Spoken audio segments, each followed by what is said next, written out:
Hello again. This video will have spoilers for all of Legend of Korra, but nothing else.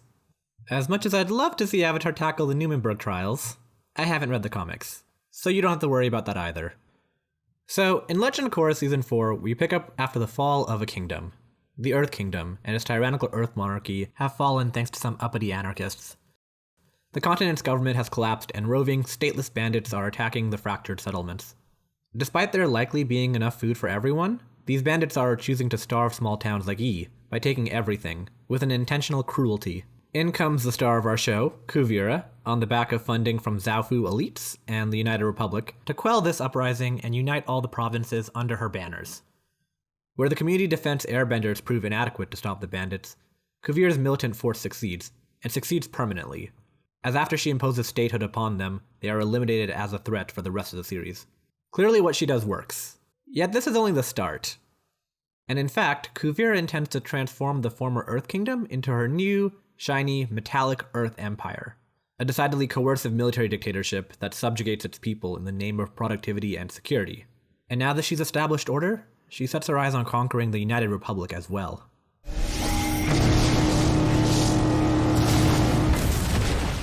What went wrong here? Kuvira is a frankly difficult person to unpack for several reasons. Unlike Zahir, Kuvira never bothers to spell out her ideology to the audience in a form that isn't cloaked in pretense, and she's repeatedly revealed to be disingenuous, if not straight up lying about what her goals are. But Kuvira is absolutely a fascist, although perhaps not only for the reasons you think. Fascism is admittedly a messy term that resists convenient political taxonomy.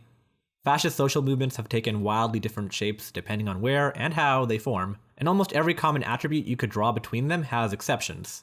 The political movement of fascism is generally defined as a supremacist ultranationalism, but depending on your definition, fascism doesn't need an organic political movement behind it at all. Often, it's enough to just throw money at some paramilitary force and have them stage a coup to implement fascist policies. This is the fascism of Latin American military dictatorships, sometimes known as client fascism. Fascism ushered in by a foreign power. And this is actually the fascism that best describes Kuvira, at least at first. Kuvira's rise into power had nothing to do with nationalistic fervor or her cult of personality. She didn't sweep some liberal democracy's elections on a populist platform. All she needed was military funding from elites who were scared of Zahir's uprising in Ba Sing Se, as well as some help from this channel's favorite dipshit, President Raiko. Once she no longer needs Raiko, though, she casts off this shell and transforms her movement into a more recognizable, earnest, ideological fascism. This is fascism as a social movement. Ideological fascism is broadly a nationalistic movement built around a dominant people's perceived victimhood, who respond to that victimhood by embracing cult-like supremacist beliefs with a particular obsession with maintaining unity and purity of their people. Basically, they seek to usher in a rebirth of the nation. This fascism is most popular following economic downturns and national humiliations for a reason. The political sentiment often comes from a place of unfocused resentment, that they've been wronged and brought low, and must act to restore their people's rightful place atop the world. This motive comes to a head explicitly in Korra's judgment of Kuvira, to never want her people to feel vulnerable again. There's a lot to unpack there, so let's get started. Luckily this time we actually know the explicit origin of Kuvira's ideology. Kuvira grew up in the sparkling Earth Kingdom microstate of Zaofu. Founded by Su Yin, the city is a progressivist wet dream. The people are diverse, in tune with their environment, and their vivid society works to encourage a strong sense of fulfillment and community in its populace. It's not too dissimilar from solarpunk images of a better future, really. Even its earthbending is innovative and flexible. It's an Art Deco utopia. Kuvira's initial place in all of this was essentially as a community defender. Her role was always a dedication to protect her people from threat. And it's not hard to see how growing up here she could come to admire the state's ability to create value for its people. I mean, just look at this. They've discarded oppressive norms and assumptions as relics of the past to create something beautiful and new, and the people are thriving for it. Su Yin has a lot to be proud of for this settlement. But Zaofu has cracks under its surface. There is a secular, almost technocratic ideology at the heart of Zaofu that corrupts what it could have been. The ideology has fostered a certain way of thinking, that the rest of the world is backwards, Yet here we are paving the way for something innovative, new, and better. We are advancing society, forward-thinking. This is the future. Zafu grew up in the shadow of the Earth Queen's dynasty, whose tyrannical rule legitimized itself on the traditional importance of the monarchy, all the while tormenting its people to fund the selfish queen's lavish lifestyle. This fostered a resentment of traditionalism that helped shape Zafu into everything the Earth Queen's rule was not. Its hierarchy is meritocratic. It uses the government for collectivist purposes, and it seeks to be innovative and adaptive to a changing world in all sorts of ways that the Earth Queen refused to be. Shouldn't the whole Earth Kingdom be like this? While Zafu on the surface is utopian, there are seeds of some extremely techno-imperialistic ideology here. Ideas that are not too uncommon within the secular tech bro circle today. For example, the deeply naive notion that society would be better if we just governed it through good old neutral science and rationality. You know, if you just ignore the way power and violence inherently imposes itself upon these things. The thing is, despite having no apparent crime or poverty, Zafu has still developed an ultra-wealthy class of elites, showing that for all its enlightened futuristic thinking, it still ultimately favors systems of inequity and hierarchy under the surface. What is the structure of wealth that is creating these elites? These elites whose material influence eventually grew more powerful than Su Yin's herself, and who were happy to personally fund Kuvira's conquest beyond their borders. You know, supposedly, for the people's own good. Su Yin may have been able to immediately identify the problem with this thinking, but her city's elitist worldview has grown beyond her. Mythmaking is an incredibly dangerous element of fascism, and Zafu's techno-imperialism dovetails very comfortably into it.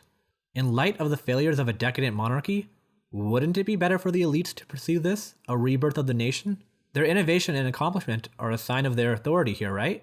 Kuvira offers this vision to rally behind, that with her, we are going to usher in a new, better world for the people. This is the fundamental myth-making of the Earth Empire. This is its promise to its supporters.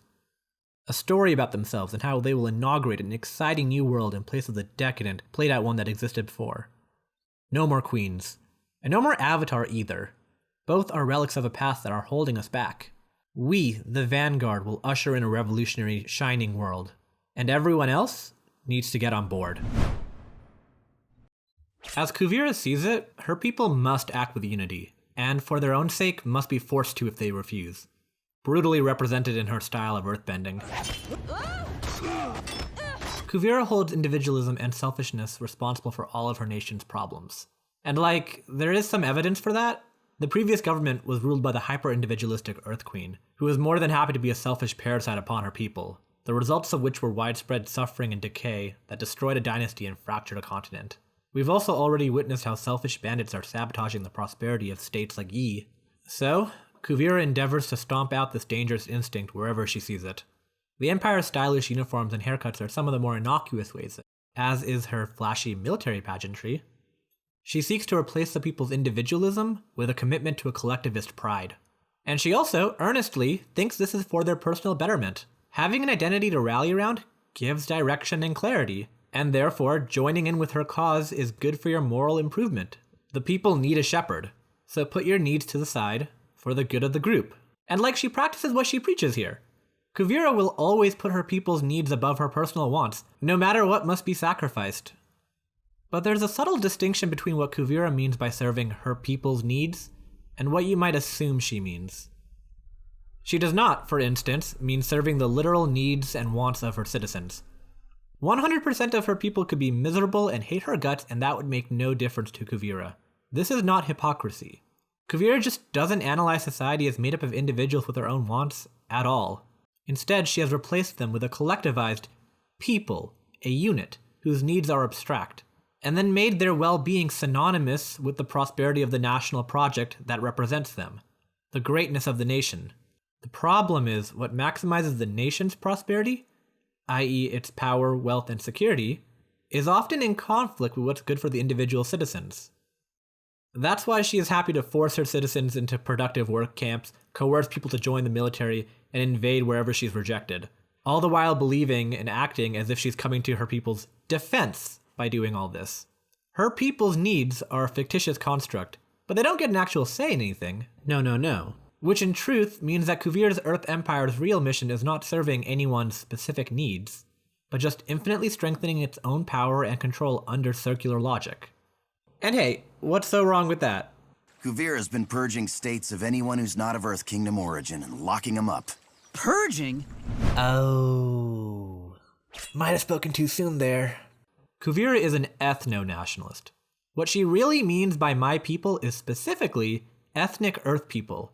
Every single time. Really reframe some of her apparently more sympathetic moments. I was trying to help my people. Sure you were, honey. Kuvira doesn't champion immigrant races, and actually sees them as an existential threat to her national project. Shipping people off to concentration camps may at first seem like a non sequitur to discredit her, or at least a sign of hypocrisy. After all, she claims to care about her citizens. Hell, she grew up in the explicitly multicultural Zaofu. Why would she persecute ethnically fire and water people? Why couldn't she have done the good stuff and not done that? But these actions are the inevitable consequence of the supremacist ideology that has motivated all of her actions thus far. Everything Kuvira does is grounded in a frenetic fear of her people being humiliated and victimized when they should be safely on top. She worships this hierarchy as natural. Fascists, rather than analyze society by class, tend to analyze it by their dominant people, which need an other that is holding them back. Sometimes that's other races, but it can also be the poor, the sick, the dispossessed, anyone who is deviant in any way. This is why they, the dominant, are dissatisfied. And this perceived victimization motivates their reactionary politics. But it's still ultimately a scapegoat. This impure other isn't actually responsible for their problems, but they serve a useful rhetorical construct to motivate political unity. And it allows the establishment of a persecution narrative among people who, by all accounts, are already on top of their society. Nazism in particular was obsessed with this hogwash, and viewed the success of their race, or Volk, in this endeavor as measured by the exclusive accumulation of geographic territory under their race's banners, as if this is some global zero-sum leaderboard between all the bloodlines. This worldview might sound ludicrous, because it is, but it's actually one that Avatar sets itself up uncomfortably well to defend.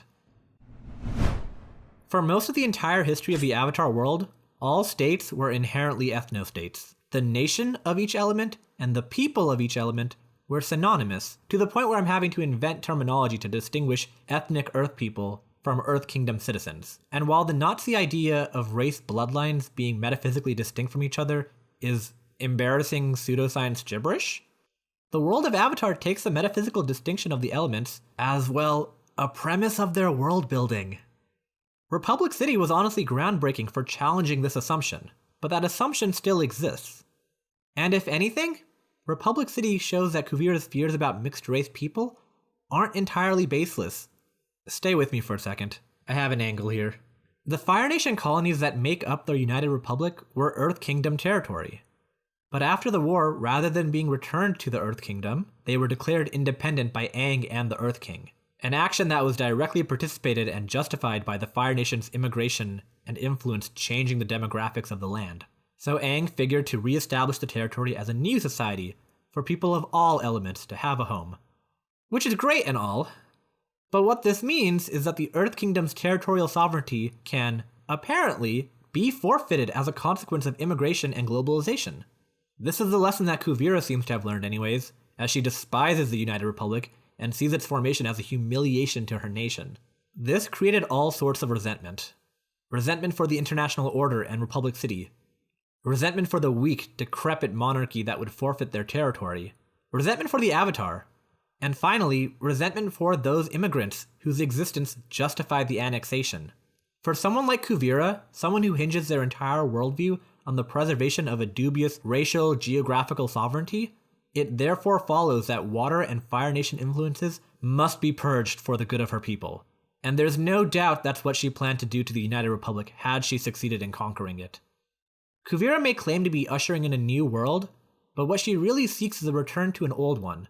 Her revolutionary veneer obscures that she is effectively trying to turn back the clock.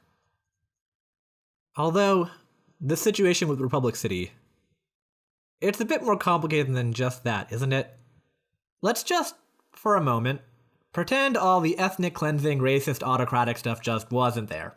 If we just ignore all that, and the nagging question of if we should ignore that, does Kuvira have a point in hating the United Republic? The question of if the United Republic should exist at all is hella dodgy. Is Republic City a metaphor for the United States' uncolonized indigenous land? Hong Kong and China? Is the Earth Kingdom Palestine getting Israeled by an artificial state? Defining this is important because otherwise, it's honestly strange to call Kuvira's actions an empire, when in the literal sense, she seems to be spearheading a twisted sort of land-back movement, the exact opposite of an empire. Most charitably to Republic City, we could say it was founded on the basis of self-determination for the mixed-race people living there, but we know that's not right, given 3 years ago they had an unelected ruling body that was subjugating the non-bending majority, not to mention its nonsensical representational structure. What is this goofy-ass Captain Planet committee, honestly? Why doesn't Earth Fire Nation Colony have 40% of its representation reserved for Water Tribe people? However the United Republic was established, it wasn't built out of the current residents' self-determination. Not that the Earth Kingdom fares any better here, with its distant absolute monarchy. So who is right here depends on how you read the situation. It's ambiguous, and actually fairly complicated and debatable. What isn't up for debate, though, is that the Earth Kingdom is actively being victimized by the United Republic. To this day. The whole reason Kuvira is in the position she is because dipshit here intended to softly turn the Earth Kingdom into a puppet state, by forcefully installing King Wu into power. It's not like Raiko is funding this reunification effort out of the goodness of his heart. He wanted to establish a status quo that was favorable to the United Republic. Dude was happy to look the other way when the Earth Queen was terrorizing her people. The plain fact is, Raiko feels entitled to control and decide a foreign country's government for them. And to him, ushering in authoritarianism is an acceptable pathway towards doing so. He only gave a shit once it was no longer being done out of his pocket. In any other world, Kuvira would have stayed loyal to Raiko and ushered in a horrible regime under his guidance, as the US government has done, many times.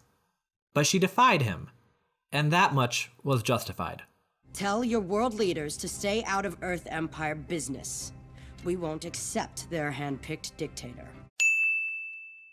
But Kuvira, hun, there's probably a way to ensure the United Republic backs off without slapping down Uno reverse imperialism, on top of going ahead and being a cartoonishly deranged dictator to your people anyways. Honestly, girl, what are you doing?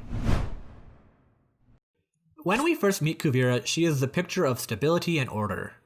But over the course of the season, it becomes increasingly clear that there is an unhinged inflexibility that undermines everything she tries to do. No criticism or dissent can be tolerated in her circle. She's pathologically adverse to appearing weak, and seems unable to introspect on her many, many failures or choose any path that isn't just doubling down on them. For all of her obsessive fear over disloyalty and traitors, she personally is responsible for everyone who turns against her. It's really weird that she doesn't understand that she needs allies. She essentially made herself just as much of a single point of failure as the Earth Queen did. The thing is, Kuvira actually believes her own bullshit, and uses her incoherent dogmatic worship of hierarchy to actually guide her organizational style and leadership. Real-life fascists are somehow more pragmatic than Kuvira ends up being, for the most part.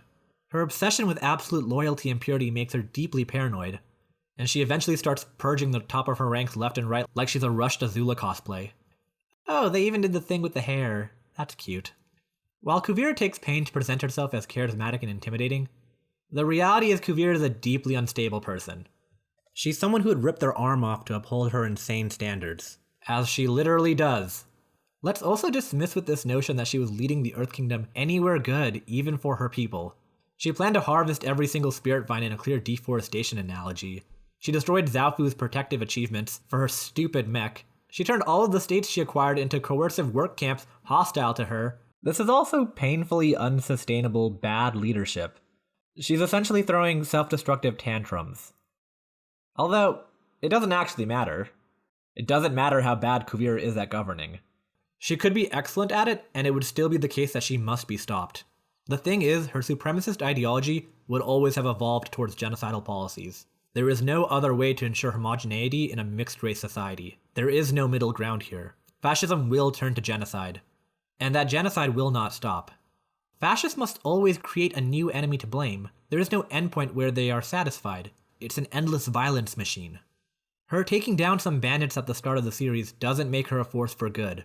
And in all likelihood, she became the one funding those bandits to keep oppressing the towns. There's certainly no reason to believe she'd be ideologically opposed to attacking her own citizens. Raiding towns like this was a common tactic of historical black shirt fascists to justify seizing control of territory. Anything for the good of the people, am I right? Ultimately, Kuvira doesn't fix things. She uses harm to justify control, and her self-contradictory ideology was always going to lead her towards violence of a far greater cruelty than any stateless hooligans. Which does raise the question of why the hell anyone supports this. Especially because, in the show at least, Kuvira is actually pretty shit at convincing people. She manages to do a crypto-fascist shimmy for half the season, but the results aren't very impressive. Like what? She manages to convince Varric, Bolin, Batar Jr., and Raiko to her side at various points. But is that really saying much? She was compelling to a billionaire, 2 incels, and Ronald Reagan's ghost. Of course fascism is appealing to them. She's convincing to Korra too, while her self-confidence has hit rock bottom, and Korra's wishy-washy lack of clarity is a sign of just how far she's fallen, and how far she needs to go by the end of the season. It's pretty rough for Korra, honestly, here. Imagine having the ethical awareness of Bolin, the guy who thought this was okay. Opal, you made it! What's this? A picnic, just for the 2 of us. So this note Pabu brought me saying you broke both of your legs was just a ruse? Maybe. Because objectively, Kuvira's ideology is only compelling to self-interested monsters or weak, morally oblivious fools. Okay, maybe that's a bit harsh. There's active propaganda, and a lot of people just don't bother investigating too deeply what feels comfortable when people tell them what they want to hear. Bolin, you doof. It's kind of a psychological sinkhole, and fascism preys on that. It can rope people in who don't understand it when they see it. But that's the whole danger. Fascists don't need to convince everyone. They just need to convince enough people. Kuvira's crew abstractly represents many groups who side with fascists. Bolin is the naive fascist who's been misled by propaganda and rhetoric. Varric is the elites, the capital-backed industrialists who see fascism as a way to increase their wealth. Check out Kay and Skittles' video to hear more about that. Batar Jr. craves the self-importance of fascism and uses it as an outlet for unrelated resentments. And then there's Kuvira, who's a genuine, militant social Darwinist that worships the supposed natural order fascism upholds.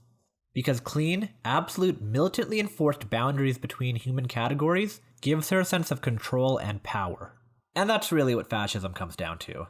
Attacking anyone who doesn't fall into their neat borders, and brutally inflicting the demands of their hierarchy upon other people. Luckily, there still remains a sizable number of people in-universe who recognize Kuvira for what she is. Particularly characters with grounded moral principles, who actually care about their communities, all of their community. Kuvira tries to use fools like Bolin to put a good face on her movement, but she's unable to rhetorically persuade people who are against her on ideological principle. Girdle couldn't even intimidate an old man leading a small, desperate town, because he understands what she is. These people see Kuvira's actions as unconscionable, and they recognize the danger of letting her grow. Kuvira assumes that diversity and autonomy make communities worse, not better. She assumes that ethnic sovereignty is something that inherently matters, and is good. And she assumes that you should give a shit about this imaginary zero-sum game between the races she's invented. Most foundational of all, she assumes that communities can't effectively govern themselves, and that the Earth Empire needs to exist at all, and that her imposed hierarchy is natural and good. All of these assumptions are false, as becomes clear once she's removed from power. Removed by these people who see through her bullshit. The people who ultimately stand up and fight her when Raiko's government fails to. The people who got your back when fascists come to town. That's right. Anti-Fascists. Enough has been said about Kuvira. Everything good Kuvira does is in service of greater harm. Her movement preys on people's worst instincts in service of scapegoating the vulnerable, and became a force of suffering of far greater magnitude than anything she claimed to stop. This is not a bloodless movement, but there is a logic that underpins all of it. Still, even if we can understand and recognize why she believes the things she does, that doesn't make it any less dangerous and monstrous. Things can make sense, even be empathized with, and still be entirely without merit. What's less obvious is what then we should do about people like her. People who have chosen to ally themselves with a larger force of subjugation and atrocity. In the series at least, it seems so simple. After Kuvira is defeated, Korra has a heart-to-heart talk with her, and Kuvira comes to realize the error of her ways and turn herself in. That is the end of the story. There is a read here, that ultimately you just need to sit down, talk it out with fascists, and that will solve everything. Yeah, then you can show him his baby pictures and all those happy memories will make him good again. Do you really think that would work? No!